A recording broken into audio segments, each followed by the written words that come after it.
मित्रांनो, मोदी सरकार आता पेन्शनच्या बाबतीत एक असा ऐतिहासिक आणि जबरदस्त धमाका करण्याच्या तयारीत आहे, ज्यामुळे तुमच्या म्हातारपणाची सर्व दुःख, आर्थिक विवंचना आणि भविष्याची चिंता कायमची मिटणार आहे.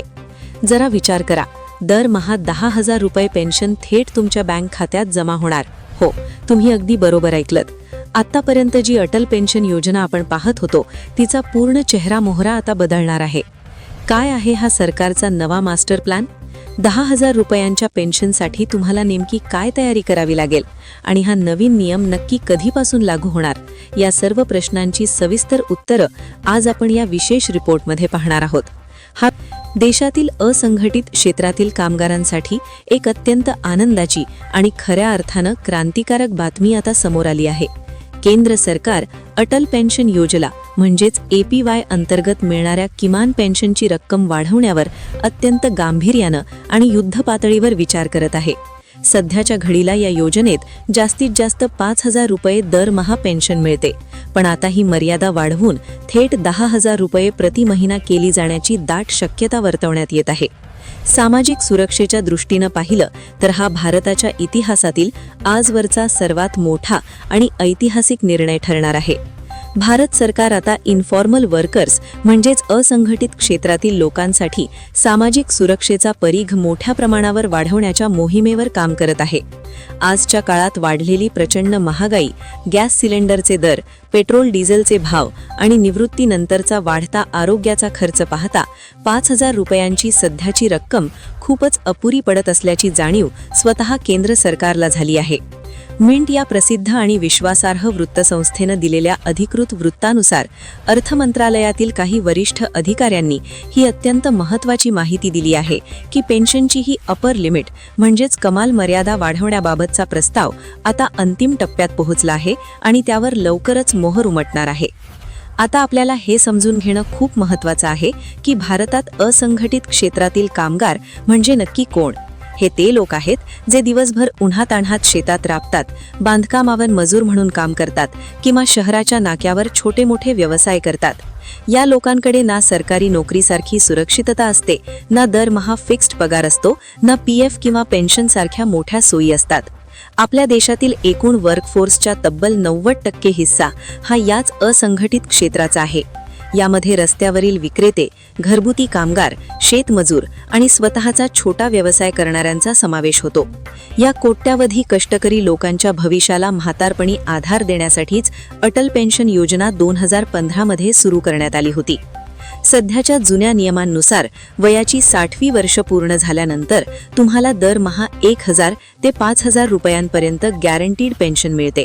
मात्र गेल्या 10 वर्षात जीवनावश्यक वस्तूंचे दर ज्या पद्धतीनं गगनाला भिडले आहेत, ते पाहता 5,000 रुपये महिना म्हणजे वृद्धापकाळात खूपच कमी आधार ठरत आहे. म्हणूनच ही मर्यादा 10,000 रुपयांपर्यंत नेली तर सामान्य कष्टकरी माणसाला निवृत्तीनंतर कोणासमोरही हात पसरवण्याची किंवा स्वतःच्या मुलांवर पूर्णपणे अवलंबून राहण्याची वेळ येणार नाही. सरकारचा हा विचार केवळ आर्थिक बदल नसून तो गोरगरिबांना सन्मानाने जगण्याचा अधिकार देणारा मोठा निर्णय आहे. या निर्णयामुळे महाराष्ट्रासह देशातील करोडो कुटुंबांना मोठा आर्थिक दिलासा मिळणार आहे आणि त्यांच्या म्हातारपणाची काठी अधिक मजबूत होणार आहे, यात शंकाच नाही. अटल पेन्शन योजनेची व्याप्ती आणि तिची ताकद आज किती मोठी आहे हे आपल्याला सरकारच्या ताज्या आकडेवारीवरून अगदी स्पष्टपणे दिसून येतं. आतापर्यंत या योजनेशी 9 कोटींहून अधिक भारतीय नागरिक जोडले गेले आहेत. ही खूप मोठी गोष्ट आहे.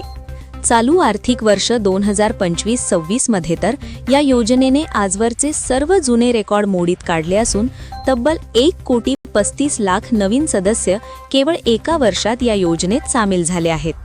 मात्र या प्रचंड यशासोबतच एक मोठं तांत्रिक आव्हानही सरकारसमोर उभं ठाकलं आहे. सध्याच्या एकूण सदस्यांपैकी जवळपास 50% सदस्य म्हणजेच अर्धे लोक सध्या आपले नियमित हप्ते भरायचे अचानक थांबले आहेत. याचं मुख्य आणि सर्वात महत्त्वाचं कारण म्हणजे पेन्शनची सध्या असलेली कमी रक्कम आणि हाताला काम नसताना महागाईचा सातत्याने वाढता आलेख. सरकारला आता असा ठाम विश्वास वाटत आहे की जर पेन्शनची ही मर्यादा 10,000 रुपये करण्यात आली तर जे लोक सध्या गुंतवणूक करणं सोडून दिले आहेत ते पुन्हा एकदा मोठ्या आशेने आणि उत्साहाने या योजनेकडे परततील. अर्थ मंत्रालय आणि पेन्शन फंड नियामक म्हणजेच PFRDA सध्या या प्रस्तावाच्या प्रत्येक तांत्रिक बाजूवर अहोरात्र काम करत आहेत. पेन्शनची ही मर्यादा 8,000 ते 10,000 रुपये प्रति महिना करण्यावर लवकरच कॅबिनेटमध्ये शिक्कामोर्तब होण्याची दाट शक्यता आहे. हा बदल केवळ या योजनेला अधिक आकर्षक बनवणार नाही, तर तो सर्वसामान्यांसाठी एक भक्कम आणि अभेद्य आर्थिक सुरक्षा कवच म्हणून उभा राहील. या योजनेची दुसरी एक महत्त्वाची बाजू म्हणजे सरकारचं मिळते असलेलं सक्रिय सहकार्य. जे सदस्य 2015-16च्या सुरुवातीच्या काळात या योजनेत सामील झाले होते, त्यांना सरकारकडून काही प्रमाणात आर्थिक मदत म्हणजेच को-कॉन्ट्रिब्युशनही मिळालं होतं. आता सरकार पेन्शन सखी आणि बिझनेस करस्पॉन्डंट्सची एक खूप मोठी फौज गाव पातळीवर तयार करत आहे. ही प्रशिक्षित माणसं थेट गावोगावी जाऊन, खेड्यापाड्यातील वाड्या वस्त्यांवर जाऊन लोकांना या योजनेचे महत्त्व आणि 10,000 रुपयांच्या नवीन पेन्शनचे फायदे अगदी सोप्या भाषेत समजावून सांगतील.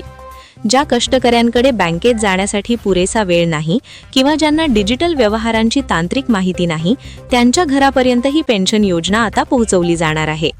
26 जानेवारी 2026 रोजी झालेल्या ऐतिहासिक कॅबिनेट बैठकीत पंतप्रधान मोदींनी या योजनेला 2031 पर्यंत सुरू ठेवण्यास अधिकृत हिरवा कंदील दिला आहे. याचा स्पष्ट अर्थ असा आहे की पुढील अनेक वर्षे केंद्र सरकार या योजनेवर मोठ्या प्रमाणावर निधी आणि ऊर्जा खर्च करणार आहे. अनेकांच्या मनात अशी शंका असते की जर पेन्शनची रक्कम वाढवली तर सरकारी तिजोरीवर याचा खूप मोठा बोजा पडेल का? पण आर्थिक तज्ज्ञांच्या मते तसं काहीही होण्याची शक्यता नाही. कारण अटल पेन्शन योजना ही पूर्णपणे डिफाईन्ड कॉन्ट्रिब्युशन मॉडेलवर आधारित आहे. म्हणजेच तुम्ही जसा आणि जेवढा हप्ता भरता तशीच तुमची भविष्यातील पेन्शन ठरत असते. सरकार केवळ त्या पैशांच्या सुरक्षिततेची आणि गॅरंटीड परताव्याची संपूर्ण जबाबदारी घेतं.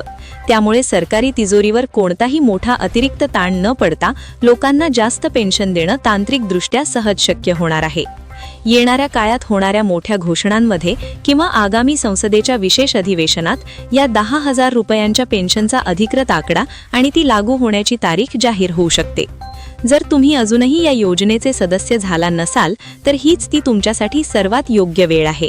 कारण वयाची 60 वर्षे ओलांडल्यानंतर जेव्हा शरीराची ताकद आणि कामाची क्षमता कमी होते, तेव्हा या 10,000 रुपयांच्या हक्काच्या आकड्यामुळे तुमच्या सन्मानाची ढाल आणि जगण्याचा आधार ठरेल.